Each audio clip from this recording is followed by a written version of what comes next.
በኦሪት የነበረው ታቦትና በሐዲስ ኪዳን ያለው ታቦት በምን ይለያያል? አምስት ሐሳቦችን ብቻ ቶሎ አንደኛ በክብር ይለያያል። እየሰማችሁኝ ነው?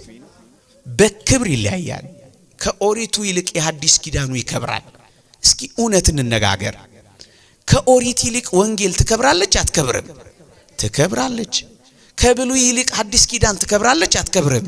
ትከብራለች። ከሙሴ ይልቅ ክርስቶስ ይከብራል አይከብርም? ከግዝረት ይልቅ ጥምቀት ከብሯል አልከበረም? ከፋሲካው በግ ይልቅ የክርስቶስ ሥጋና ደም ከብሯል አልከበረም?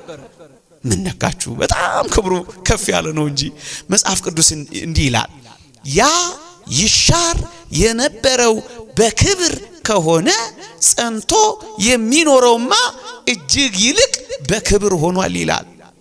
የበግ ደም የተረጨበት ያ የኦሪት መሰዊያ የከበረ ከነበረ የክርስቶስ ደም የሚፈስበት ይሄ መሰዊያ ምንኛ የከበረ ነው። በክብር የበለጠ ነው። ብልጫው ልዩ ነው። አንደኛ። ሁለተኛ በይዘት ይለያያሉ። የኦሪቱ ሕገ እግዚአብሔር የተጻፈበት 10ቱ ትእዛዛት የታተመበት የተጻፈበት ነበር። በኦሪቱ የኦሪቱ የተሰወረ መና ነበረበት። የኦሪቱ የአሮን በትር ተቀምጦበት ነበረ። ይዘቱን ነው አሁን ምን እንነጋገረው። የሐዲስ ኪዳን ውስጥ ካላችሁኝ 10ቱ ትእዛዛት አይደለም የተጻፈበት።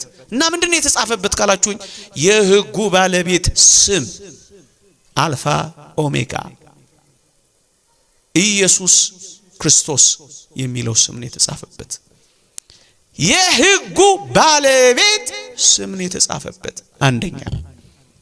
ታዲያ ይሄ ከብራል አይከብርም? ከብራል። አንድ። ሁለተኛ የተሰወረ መና እስራኤል በምድረ በዳ ያሉ የበሉት ያ መና ነበር የተቀመጠበት።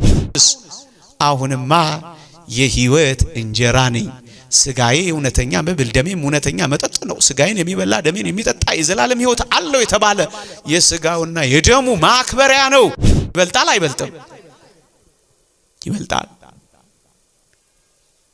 ሳይተክሏ ውሃ ሳያጠጧት ለምልማ ያበበች የአሮን በትር ነበር የተቀመጠባት ቤት በኦሪት። አሁንስ